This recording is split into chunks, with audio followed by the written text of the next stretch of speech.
It takes me then to the next question, which is, what is, or describe a healthy relationship in a couple? How do you know if you have it? How do you know if you don't have it? That's a great question. That's good. I mean, what do you listen to your stomach? No, no. Well, I'd say the first thing that comes to mind is that there are no abusive consequences for who you are as a person. So you don't have a spouse that's constantly picking at you, finding fault with you. And you see many couples, they do that. They constantly... Absolutely. Yeah. I hate that. Oh, I don't like it I always either. find faults with them when they do that. You know? Well, that's it. Like begets like, right? If somebody's going to find something wrong with you, you're not going to like them. And then there are another program that I do is ingredients for a happy marriage. And I'll just state some of them. Go ahead. Respect. We keep coming back to that, don't we? Oh, trust. Being able to listen to each other. Being able to empathize with each other. Many women, and I'm not looking to blame men, but many women complain that their husbands just don't understand them. And their husbands do. Hold on. Wait a minute. Men don't understand women to begin with. Well, no, I think many times the men do understand the women, but they don't know how to relate that. Okay, that's a And good so point. my job is to help them to learn to do that, because they do understand, but they just don't know how to put it into words. Okay, so let's go to the next. I mean, one thing, this is like it segues to the next. So if a couple is having conflict, how can you help them? Because you can't help the children until you help the parents. Absolutely. So how do you help the parents when they're... Okay, remember I just showed you that genogram Yes. before? Yes. Well, what I do in our first session is I create with the couple a genogram.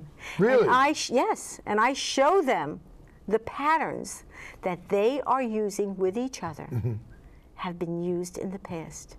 And the truth of the matter is that they wouldn't have no other way to interact with each other than the way they are. And I actually congratulate them that they're such good learners. Now I ask them the question, do you want to change the way you're interacting so you can have a more peaceful, loving marriage? You know, I would bet that the answers to that are really not as simple as you might think. Some people might be very frightened because they feel like they're out at sea when a ship without an oar. At least, what did we say earlier? The devil you know against the devil you don't. Right. They'd be afraid. They say, well, what am I going to do here? I don't know what to do. Well, first of all, I will show them and teach them what to do, which is very good. I mean, I'll give them the steps.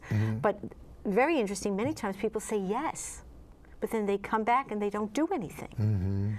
So people really have to look at their contribution, their individual contribution to make for marital conflict.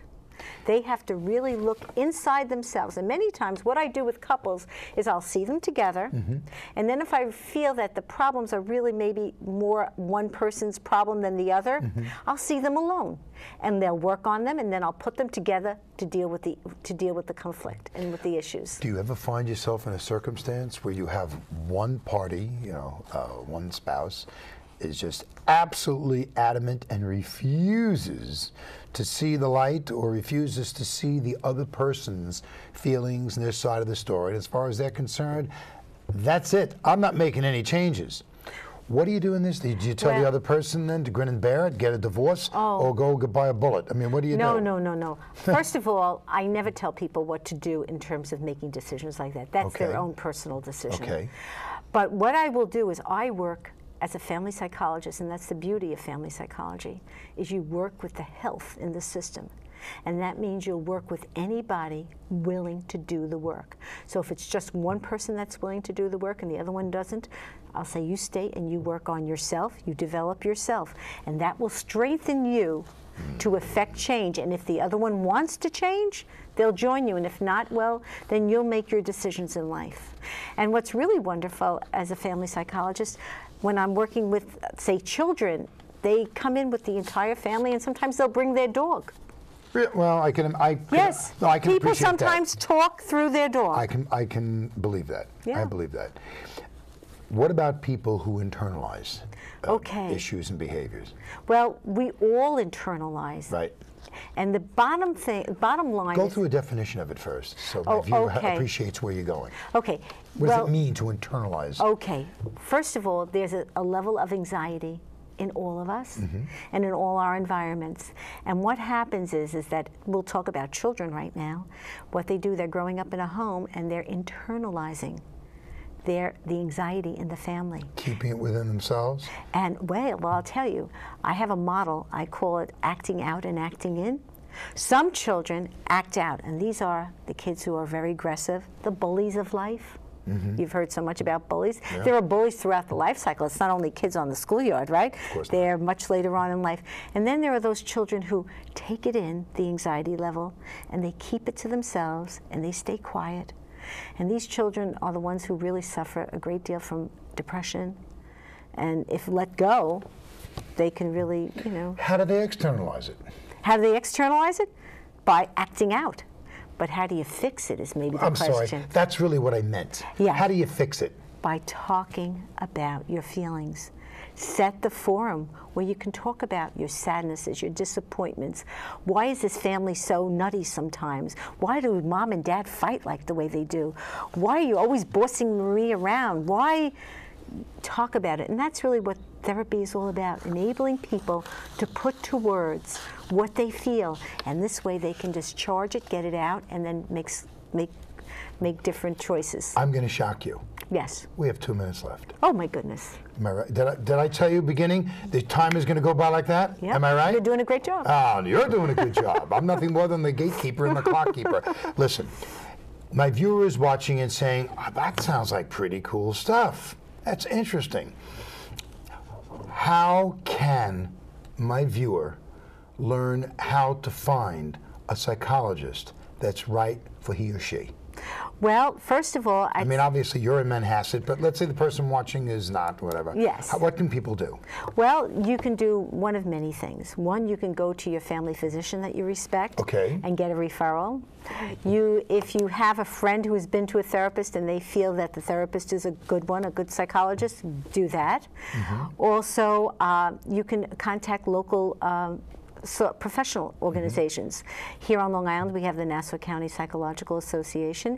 In New York State, we have the New York State Psychological Association. And then we also have the American Psychological Association. And then we also have the American Association of Marriage and Family Therapy here on Long Island and nationally. So there are many ways to get help. That's fantastic. You know, I want to come back to something that you said. It comes back to respect. I always like the phrase BLT equals R. It doesn't mean bacon, lettuce, and tomato. It sounds good right now. You have to believe someone. You got to like them. That's your B and your L, like them. And then you got a T, you got to trust them. And that equals respect. Absolutely. So this is what's got to be done, occur in the family. You know? Absolutely. Listen, we're out of time. Oh my goodness. We're out of time. Well, it was Dr. fun. Pat Pitta, Yes. I want to thank you very much for coming down. I mean, you're wonderful. I learned a lot from you. Again, you know, I seem to be saying that a few times this day because I'm selecting great guests who've been with me, and you're one of them. Well, and thank you. Will you come down again and talk some more? Absolutely. Okay. This was very productive. I got a lot out of it. Did you get a lot out of it? I did. You have to have gotten a lot out of this. This is wonderful. And you'll come back again. Absolutely. Okay. You're a doll. Thank you very much. Okay. And I hope you learned and had a good time. And, well, we got to go. I'm getting the hook here. So, Dr. Pass is saying, whatever you do, just like Dr. Pitta, whatever you do it with passion or don't do it at all. What's the use? Until next time, Dr. Pass is saying, take care and thank you again very much. Thank you. Okay. Great.